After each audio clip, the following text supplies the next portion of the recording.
नमस्कार। समाजशास्त्र की इस ऑनलाइन क्लास में आप सभी का एक बार फिर से स्वागत है। गत वीडियोस में हमने समाजशास्त्र के महत्वपूर्ण संबोधों के बारे में विस्तार पूर्वक चर्चा की है। आज के इस वीडियो में हम एक और महत्वपूर्ण संबोध की बात करते हैं और ये संबोध समाजशास्त्र में बहुत ही विशिष्ट स्थान इसलिए रखता है क्योंकि इसका संबंध ही स्थान से है, पद से है। इसे समाजशास्त्र में स्टेटस के नाम से जाना जाता है और हिंदी में इसे परिस्थिति कहते हैं। आप सोच रहे होंगे अभी मैंने पद की बात करी है, स्थान की बात करी है, तो स्टेटस का उससे क्या संबंध है? तो स्टेटस का समाज में व्यक्ति के स्थान से ही संबंध है। व्यक्ति का समाज में क्या पद होता है, उसी से ही उसका स्टेटस और उसकी परिस्थिति निर्धारित होती है। इसीलिए समाजशास्त्र में स्टेटस को, परिस्थिति को बहुत ही महत्वपूर्ण संबोध के रूप में जाना जाता है। लेकिन स्टेटस अकेला नहीं होता। स्टेटस के संग हमेशा जुड़ा हुआ होता है रोल, यानी कि स्टेटस का डायनामिक एस्पेक्ट, परिस्थिति का गत्यात्मक पक्ष भूमिका कहलाता है। इसीलिए ही समाजशास्त्र में परिस्थिति और भूमिका दोनों का अध्ययन विस्तार पूर्वक किया जाता है। और आज के इस वीडियो में हम पहले चर्चा करेंगे परिस्थिति के बारे में। समाज की एक अपनी निश्चित संरचना होती है और शायद इसी संरचना के आधार पर ही समाज को हम समाज के रूप में देख सकते हैं।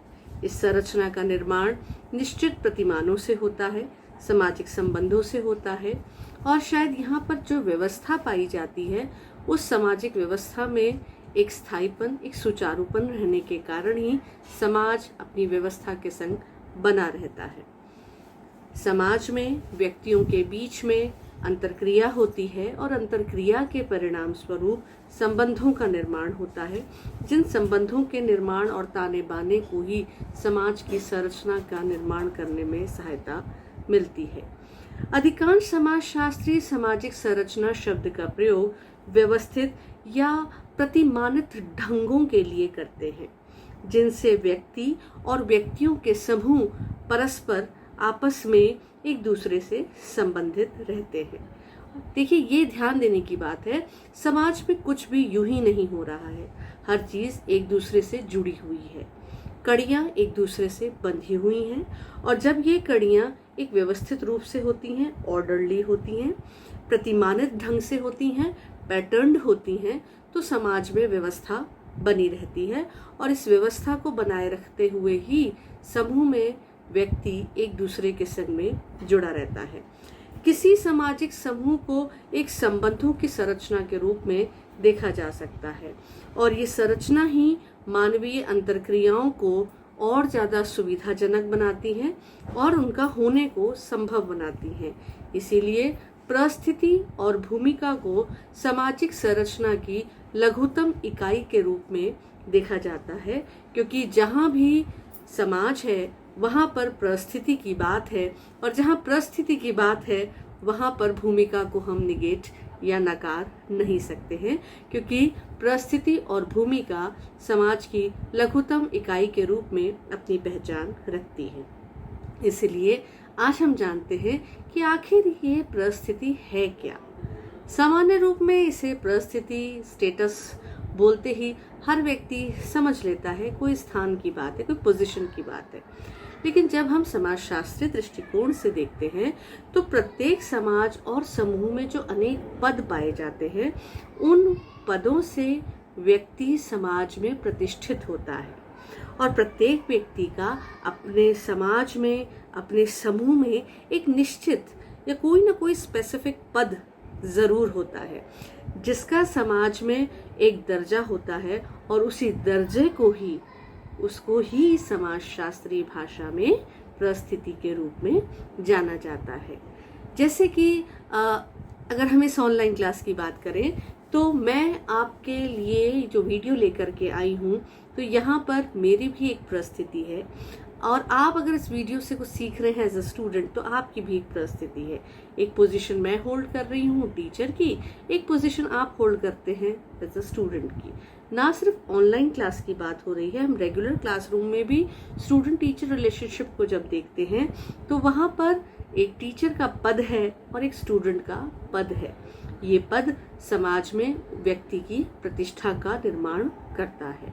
इसके बारे में सामान्य रूप से बातचीत तो बहुत की जाती है, लेकिन 1936 में राल्फ लिंटन नामक विद्वान ने अपनी पुस्तक द स्टडी ऑफ मैन में इस शब्द का प्रयोग बहुत ही व्यापक ढंग से किया था, और उनके अनुसार किसी भी सामाजिक व्यवस्था में व्यक्ति के स्थान और पद को जो प्रकट करा जाता है, उस पद को ही परिस्थिति का निर्धारण का मापक माना जाता है। यानी उसी के आधार पर ही व्यक्ति का स्टेटस डिसाइड होता है। इस प्रकार से समाजशास्त्र में परिस्थिति एक महत्वपूर्ण पद के रूप में अपनी पहचान रखता है। परिस्थिति व्यक्ति की समूह अथवा समाज में पद की सूचक होती है। ये पद व्यक्ति को समाज द्वारा या तो स्वतः ही मिल जाता है, या फिर व्यक्ति उसे अपने गुणों के द्वारा प्राप्त करता है। दो बातें कही गई हैं स्टेटस से रिलेटेड, कि या तो व्यक्ति को समाज देता है या फिर उसे स्वतः ही मिलती है। उदाहरण अभी मैंने आपको क्लासरूम सिचुएशंस का दिया था, कि जहाँ पर एक टीचर है जो आपको पढ़ा रहा है, एज अ स्टूडेंट आप पढ़ रहे हैं, वहाँ पर जो पद है वो है टीचर या स्टूडेंट का। ये दोनों ही पद व्यक्ति द्वारा अचीव किए जाते हैं, प्राप्त किए जाते हैं।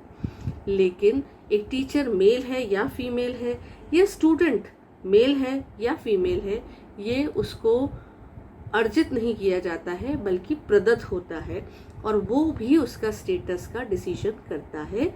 इसीलिए प्रदत्त परिस्थिति और अर्जित परिस्थिति के दो भेदों के रूप में हम आगे पढ़ेंगे। एक व्यक्ति की परिस्थिति सदैव ही दूसरे व्यक्ति की परिस्थिति की तुलना में ही होती है। जब तक स्टूडेंट नहीं है, तब तक टीचर की अस्तित्व या टीचर का होना दोनों ही ऐसा लगता है कि शायद अधूरा है। यानी कि टीचर है तो जाहिर सी बात है उसके स्टूडेंट्स भी हैं, और स्टूडेंट है तो जाहिर सी बात है वो किसी न किसी से सीख रहा है जो कि उसका टीचर है। इसीलिए समाज में सदैव परिस्थिति देखने को मिलती है जो कि दूसरे के कंपैरिजन में ही अपने होने के अस्तित्व को सिद्ध करती है। विभिन्न समाजशास्त्रियों ने अलग अलग प्रकार से समाजशास्त्र में परिस्थिति की परिभाषा दी है, जिसके बारे में हम अब अध्ययन करते हैं। सबसे पहले हम बात करते हैं राल्फ लिंटन की ही, जिन्होंने 1936 में द स्टडी ऑफ मैन अपनी पुस्तक में इसकी विस्तार पूर्वक चर्चा करते हुए कहा कि सामाजिक व्यवस्था के अंतर्गत किसी व्यक्ति को एक समय विशेष में जो स्थान प्राप्त होता है, उसी को उस व्यक्ति की सामाजिक परिस्थिति कहते हैं। यानी कि एक समय में एक व्यक्ति का जो समाज में पोजीशन है, जो उसका पद है, वो उसकी परिस्थिति कहलाता है। किम्बल यंग का कहना है कि प्रत्येक समाज अथवा समूह में प्रत्येक व्यक्ति को कुछ कार्यों को संपन्न करना होता है, जिनके साथ शक्ति और प्रतिष्ठा की कुछ मात्रा जुड़ी हुई होती है। शक्ति और प्रतिष्ठा की जिस मात्रा का हम प्रयोग करते हैं, वही उसकी परिस्थिति होती है। बहुत ही महत्वपूर्ण बात की ओर किम्बल यंग ने इशारा किया कि पद प्रतिष्ठा की जब हम बात कर रहे हैं, तो उसके संग कुछ न कुछ मात्रा में एक शक्ति जुड़ी हुई होती है, एक पोजीशन के संग पार होती है। उसकी जो शक्ति होती है वही उस पद को महत्वपूर्ण सिद्ध करती है, और उसी से ही समाज में व्यक्ति की परिस्थिति का निर्धारण होता है। ऑकबर्न और न्यूकॉफ ने भी कहा था कि परिस्थिति की सबसे सरल परिभाषा ये है कि ये समूह में व्यक्ति के पद का प्रतिनिधित्व करती है। यानी कि जो भी व्यक्ति समाज में अपना एक पद होल्ड करता है, उसका जो प्रतिनिधित्व है वो करते हैं उसकी परिस्थिति यानी कि उसका स्टेटस। इस तरीके से इन परिभाषाओं से ये बात तो स्पष्ट हो गई है कि कोई भी ऐसा समाज नहीं है जहाँ पर व्यक्ति के पास पद नहीं है। यानी प्रत्येक समाज में व्यक्ति कोई ना कोई पद जरूर हासिल करता है, और वो जो पद है या तो उसे जन्म से प्राप्त हो जाता है या वो अपने गुणों से प्राप्त कर लेता है, और जिस भी आधार पर वो ये पद प्राप्त करता है उससे उसकी समाज में एक प्रतिष्ठा निर्धारित होती है। जो स्टेटस बनता है वही समाज में उसकी प्रतिष्ठा का निर्धारण करता है। इसलिए समाजशास्त्र में परिस्थिति को एक महत्वपूर्ण संबोध के रूप में जाना जाता है। अब हम बात करते हैं परिस्थिति की विशेषताओं की, यानी कि कैरेक्टरिस्टिक्स या फीचर्स ऑफ स्टेटस। पहली विशेषता के रूप में अगर ये कहा जाए कि प्रत्येक समाज में एक परिस्थिति का निर्धारण उस समाज के सांस्कृतिक कार्यों या मूल्यों द्वारा होता है, तो ये कहना गलत नहीं होगा, क्योंकि हर समाज में अपने मूल्य होते हैं और उन मूल्यों के अनुसार ही व्यक्ति के व्यवहार का निर्धारण होता है, और व्यक्ति के व्यवहार के निर्धारण के अनुरूप ही समाज में उसकी प्रतिष्ठा होती है, जिसके आधार पर ही उसे मान सम्मान प्राप्त होता है। यानी कि हर समाज में व्यक्ति का स्टेटस का निर्धारण उसके सांस्कृतिक मूल्यों से और सांस्कृतिक कारकों द्वारा ही उसे प्राप्त होता है। परिस्थिति की अवधारणा को दूसरे व्यक्तियों के संदर्भ में ही किया जा सकता है, इस बात को ध्यान देना आवश्यक है। एक ही परिस्थिति का निर्वाह प्रत्येक व्यक्ति द्वारा अपने अपने ढंग से किया जाता है। शायद यही कारण है कि टीचर नाम सामान्य रूप से प्रयोग किया जाता है, लेकिन जब हम टीचर विशेष की बात करते हैं तो हर टीचर का अपना पर्सनल एक्सपीरियंस है, और हर स्टूडेंट का जो कि उससे जुड़ा हुआ है उसका भी अपना पर्सनल एक्सपीरियंस होता है। सामान्य रूप में छात्र शिक्षक संबंधों की जब बात आती है तो उनमें बहुत सी ऐसी बातें हैं जो हर जगह देखने को मिलती हैं, लेकिन हर किसी का अपने छात्र को डील करने का तरीका या अपने किसी भी संबंध से अपना व्यवहार करने का तरीका भिन्न भिन्न होता है। इसीलिए परिस्थिति की अवधारणा को सदैव ही दूसरे व्यक्तियों के संदर्भ में ही देखा जाता है। परिस्थिति के आधार पर संपूर्ण समाज विभिन्न परिस्थिति समूहों में बटा हुआ होता है, और इसी के आधार पर ही हम किसी समाज की विशेषताओं के जाल को पहचान सकते हैं या विशेषताओं को किसी समाज की विशेषताओं को पहचान सकते हैं। प्रत्येक परिस्थिति के साथ ही विशेष मूल्य जुड़े हुए होते हैं, प्रतिष्ठा जुड़ी हुई होती है जो कि संस्कृति की ही देन होती है, और समाज में उच्च और निम्न परिस्थितियों का कारण सामाजिक विभेदीकरण को पैदा करता है। इसी के आधार पर सोशल डिफरेंशिएशन देखने को समाज में मिलता है। अब हम बात करते हैं सामाजिक परिस्थिति के प्रकारों की, जिसकी विस्तार पूर्वक चर्चा राल्फ लिंटन ने 1936 में अपनी पुस्तक द स्टडी ऑफ मैन में की थी। उन्होंने दो प्रमुख रूप से सामाजिक परिस्थिति को विभक्त किया था। उनके अनुसार सामाजिक परिस्थिति के दो प्रमुख रूप हैं, प्रदत्त परिस्थिति और अर्जित परिस्थिति, achieved status and ascribed status. पहले हम बात करते हैं प्रदत्त परिस्थिति की, यानी कि एस्क्राइब्ड स्टेटस।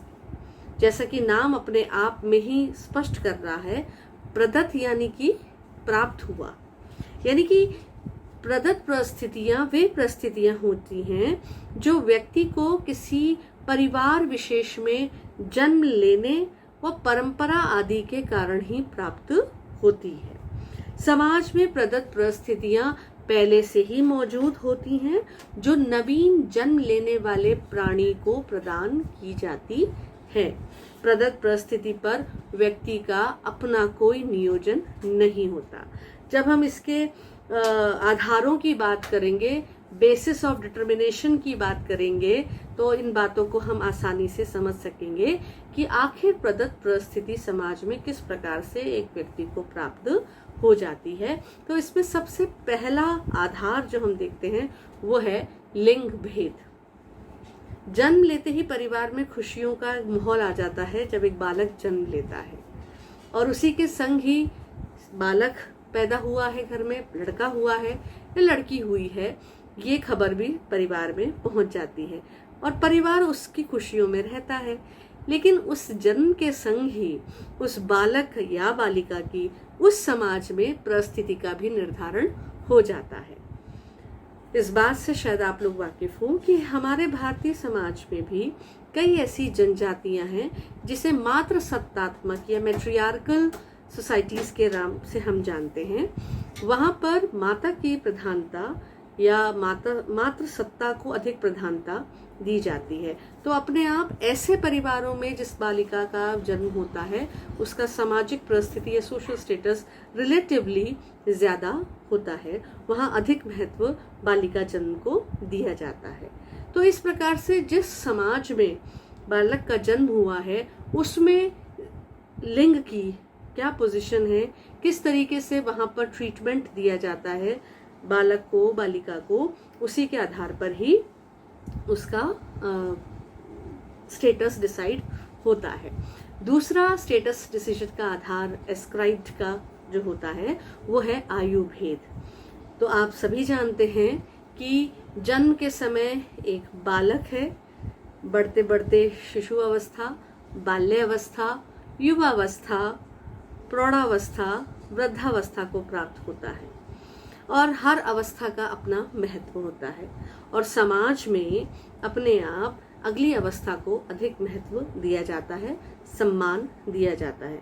भारतीय समाज और संस्कृति में तो बड़ों के सम्मान की विशेष परंपरा ही रही है, इसीलिए हम लोग बड़ों को अधिक सम्मान देने की बात बार बार दोहराते रहते हैं और समाज में इस प्रकार का व्यवहार करते हैं जिससे बड़ों को उस प्रकार का उचित मान और सम्मान प्राप्त हो सके जिसके वे हकदार होते हैं। तो इस प्रकार से ये भी प्रदत्त परिस्थिति है। व्यक्ति अपने मन से अपनी आयु को निर्धारित नहीं करता, नहीं चलाता, वो उसे जन्म से ही प्रदत्त हो जाती है और उसी के अनुरूप समाज में उसकी पोजीशन भी डिसाइड होती रहती है। नातेदारी भी हमें जन्म से डिसाइड हो करके मिलती है। आप डिसाइड नहीं करते हैं कि आपके रिश्तेदार कौन हैं, लेकिन हाँ, संबंधों को बनाए रखने की श्रृंखला की जिम्मेदारी हमारे ऊपर जरूर होती है, पर यह भी हमें प्रदत्त परिस्थिति के रूप में प्राप्त हो जाती है। जन्म का निर्धारण भी स्वाभाविक प्रक्रियागत रूप से होता है। जिस परिवार में आपका जन्म होता है ठीक उसी प्रकार से आपको एस्क्राइब्ड स्टेटस यानी प्रदत्त परिस्थिति भी प्राप्त हो जाती है। शारीरिक विशेषताएं भी एक प्रमुख आधार बनती हैं प्रदत्त परिस्थिति के निर्धारण में, जिसमें कि व्यक्ति अगर स्वस्थ है तो अपने आप ही उसके अंदर एक उत्साह है, काम करने की चेष्टा है, उसे ज्ञान प्राप्ति की आकांक्षा है और वो अपने जीवन में आगे बढ़ता है। तो स्वस्थ शारीरिक विशेषताओं के कारण भी वो आगे बढ़ने के लिए प्रेरित रहता है। जबकि कई बार हम ये देखते हैं कि फिजिकली बहुत ज़्यादा स्ट्रेंथफुल नहीं होने के कारण व्यक्ति अपने स्वास्थ्य में ही उलझ जाता है कि वो दूसरी तरफ ध्यान नहीं दे पाता। तो अपने आप शारीरिक विशेषताओं के आधार पर भी व्यक्ति समाज में अपना जो पद है, अपनी जो परिस्थिति है, उसे स्ट्रांगली स्थापित कर पाता है। और अगर हम बात करें जाति और प्रजाति की भी, तो वो भी समाज में प्रदत्त परिस्थिति के निर्धारण में महत्वपूर्ण भूमिका निभाती है। समाज में निश्चित रूप से जो स्तरीकरण देखने को मिलता है उसमें बहुत बड़ी भूमिका होती है जाति और प्रजाति की, जिसके आधार पर ही व्यक्ति का समाज में स्टेटस या फिर परिस्थिति का निर्धारण सामान्य रूप से देखने को मिलता है। अब हम बात करते हैं अर्जित परिस्थिति की, जिसे अंग्रेजी में अचीव्ड स्टेटस कहा जाता है। यानी कि समाज में जो ऐसी परिस्थितियां हैं व्यक्ति अपने गुणों के बूते पर, अपनी योग्यता के बूते पर, अपनी क्षमता के आधार पर प्राप्त करता है, उसे अर्जित परिस्थिति कहते हैं। हमने गत परिस्थिति यानी कि जब हमने बात करी थी एस्क्राइब्ड की, जब हमने बात करी थी प्रदत्त परिस्थिति की, तो हमने देखा कि ना जन्म पर हमारा नियंत्रण है, ना लिंग निर्धारण पर नियंत्रण है, ना नातेदारी व्यवस्था पर नियंत्रण है। यानी वो ऐसी चीजें हैं जो हमें स्वाभाविक रूप से जन्म से प्राप्त हो जाती हैं। लेकिन उन परिस्थिति को तो व्यक्ति नहीं बदल सकता, पर अपनी योग्यता के बूते पर वो नई परिस्थिति जरूर समाज में प्राप्त कर सकता है। और उनके आधारों की अब हम चर्चा करते हैं। तो सबसे पहला आधार बनता है अर्जित परिस्थिति के निर्धारण में, वो है संपत्ति।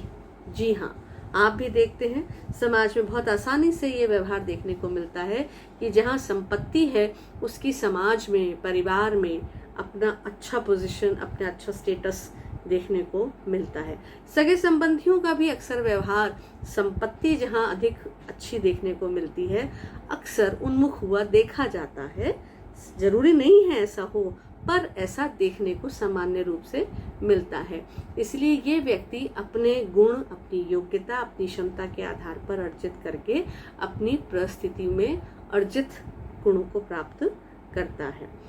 व्यवसाय भी व्यक्ति अपनी योग्यता और क्षमता के बूते पर आगे बढ़ा करके नाम पहचान बना करके समाज में इस अर्जित परिस्थिति को प्राप्त करता है जो कि उच्च होती है। शिक्षा ये एक बहुत बड़ा महत्वपूर्ण आधार बनती है कि आपका जन्म चाहे किसी भी परिवार में हो, आपका लिंग जो भी है, समाज में उसके प्रति जो भी सामाजिक प्रतिष्ठा है, लेकिन अगर आपने शिक्षा का सदुपयोग किया है और समाज में एक शिक्षित नागरिक के रूप में अपनी प्रतिष्ठा स्थापित करी है, तो अपने आप स्वाभाविक रूप से आपकी परिस्थिति उच्च हो जाती है।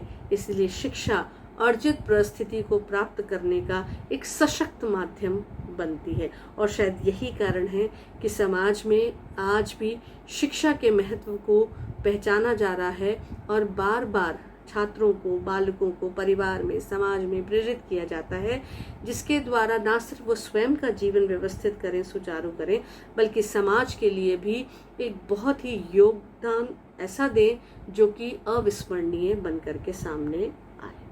राजनीतिक सत्ता भी अर्जित परिस्थिति के निर्धारण में महत्वपूर्ण भूमिका निभाती है, क्योंकि सत्ता से जुड़ने के बाद आपके पास जो पार होती है उसके बेसिस पर आप लोग कल्याणकारी कार्य करके लोगों के सहयोग कर सकते हैं, मदद कर सकते हैं और समाज में मान और प्रतिष्ठा को बनाए रखते हैं। विवाह भी अर्जित परिस्थिति है। आपका किस परिवार में विवाह हुआ है उससे भी आपका स्टेटस डिसाइड होता है और ये व्यक्ति अर्जित करता है, अचीव करता है। और उपलब्धियां चाहे वे किसी भी क्षेत्र में हैं, उन सभी उपलब्धियों से मिलकर के ही व्यक्ति समाज में, चाहे वो शैक्षणिक है, साहित्यिक है या जिस भी क्षेत्र में आपने कुछ भी विशेष गुण प्राप्त करा है, विशेष योग्यता प्राप्त करी है, उसके आधार पर समाज में आपकी मान और प्रतिष्ठा का निर्धारण होता है। इस प्रकार से समाजशास्त्र में स्टेटस, जिसे हिंदी में परिस्थिति कहते हैं, एक महत्वपूर्ण संबोध के रूप में अपनी पहचान रखता